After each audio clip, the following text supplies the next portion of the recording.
The movie starts with a man being dragged against his will to the edge of a lake by two strange men. They cover his face with cloth, tightly wrap an iron chain around his neck, then toss his body into the lake.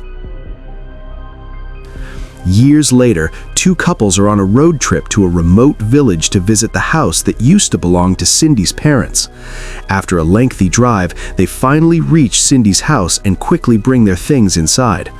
Nathan and Jennifer decide to swim in the pool, while Cindy and Mark explore around the house, reminiscing about Cindy's childhood there. Later in the afternoon, Nathan asks Cindy about a strange symbol he spotted near the pool earlier. Cindy explains that this symbol is placed on houses in the village to keep away evil spirits. Soon after, Beth and Adam, Cindy's neighbors and old friends of her parents, arrive to greet her. Before they leave, Beth warns everyone to be careful when going outside at night. That night, as Cindy and Jennifer take a shower, Mark stumbles upon a hidden room in Cindy's house. Curious, he enters and discovers a strange doll covered in cloth and wrapped in chains. Without thinking much, he removes the chains and cloth and takes the doll to show to Nathan and Jennifer. Soon after, Cindy approaches and is shocked to see Mark with the doll. She explains that it is a voodoo doll meant to keep an evil force at bay and pleads with Mark to dispose of it.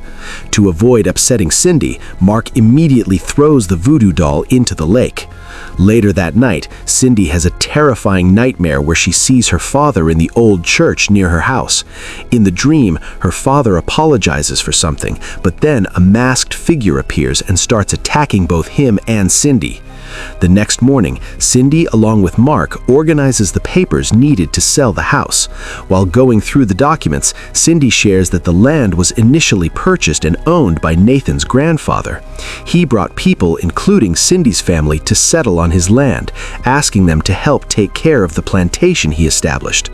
After they finish their work, Cindy and Mark join Nathan and Jennifer outside, where they discuss Nathan's grandfather's wealth. He became very rich after founding a plantation business that earned a lot of money after people settled in the area. Jennifer then excuses herself to go to her room, where she sees a figure under a blanket. She thinks it's Nathan and hugs it tightly. Suddenly, the hidden figure grabs Jennifer from behind and starts choking her. She screams for her friends to help her, and soon the others rush into her room. Just then, Beth arrives at Cindy's house to see what's happening. Cindy tells her that Jennifer was choked by an unknown presence. After hearing this, Beth quickly leaves to attend to something else, and Mark decides to walk her home. On their way, Mark asks Beth about the mysterious attacker who went after Jennifer, but Beth claims she knows nothing about it. Shortly after, Adam arrives at the house, and Mark sees a photo that includes Cindy's parents, Beth, Adam, and a mysterious man. Adam tells him that the man is named William, who died long ago.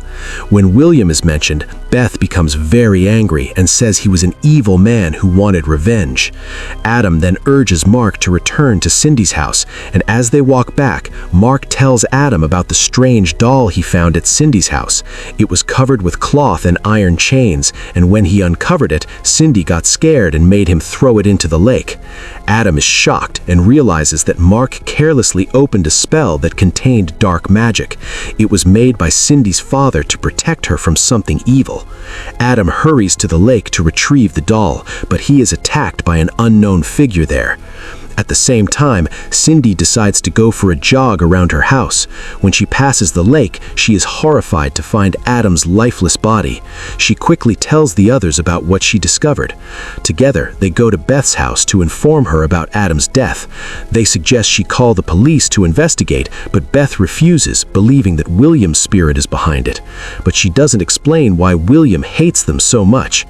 Feeling unsafe in the area, the group decides to leave, but they realize their car has been deliberately damaged. With no other options, they decide to wait until morning. While Jennifer and Cindy sleep, Mark and Nathan stay awake to keep watch.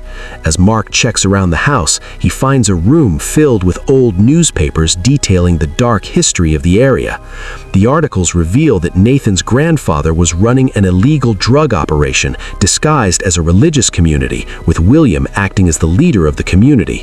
When the police found out about the illegal illegal operation and tried to arrest William, he mysteriously vanished and the case was never solved. Mark then tells Nathan the truth about his grandfather, but Nathan refuses to believe it. Suddenly, they hear a noise outside. When they check, they see the same strange doll floating in the swimming pool, even though Mark had thrown it into the lake. Meanwhile, Jennifer awakens after hearing sounds from Cindy's room. She finds Cindy having a nightmare and shaking uncontrollably. Jennifer runs to get help, but she is brutally killed by a masked figure. Soon after, Cindy wakes up from her nightmare and meets Mark and Nathan. They realize that Jennifer is missing and start searching the house for Jennifer. Nathan and Cindy look for her together while Mark checks Beth's house, but Jennifer isn't there. Beth then reveals to Mark that William's spirit has returned seeking revenge on those who killed him. Years ago, William wanted to expose Nathan's grandfather's illegal activities. To stop him, Nathan's grandfather ordered Cindy's father and Adam to kill William by drowning him. However, the night before he died, William performed a ritual to bind his spirit to the land so that he could return for revenge after death. Cindy's father discovered this plan and conducted a counter-ritual to seal William's spirit inside a doll, which is the same doll Mark had found. By removing the seal and throwing the doll into the lake, Mark accidentally set William's spirit free, and now he is seeking revenge. The only way for them to survive is to destroy the vase that holds William's soul. After finding this out, Mark quickly goes back to Cindy and Nathan to warn them that William is the one behind this nightmare and decide to go to the old church nearby to end the nightmare together. On their way, they find Beth's body hanging from a tree. When they reach the church, Nathan sees the ghost of Jennifer and realizes she is dead. Suddenly, a masked figure appears and violently kills Nathan too.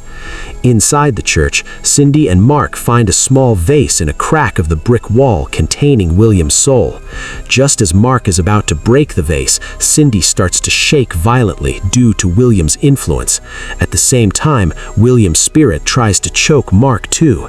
After a tough fight, Mark successfully breaks the vase, making William's spirit disappear. Cindy stops convulsing, and Mark quickly takes her out of the church. The next morning, Mark and Cindy put up a sign that their house is for sale and then get into their car to leave the area. But as Cindy looks into Mark's eyes, she sees flashbacks of his actions while they were there. It is revealed that after Mark took away the doll that kept the evil spirit contained, he started to be controlled by William. In fact, Mark was the one who killed Adam, Beth, Jennifer, and Nathan, all while he was under William's possession without realizing it. Now that William's soul is free from the vase, he has completely taken over Mark's body.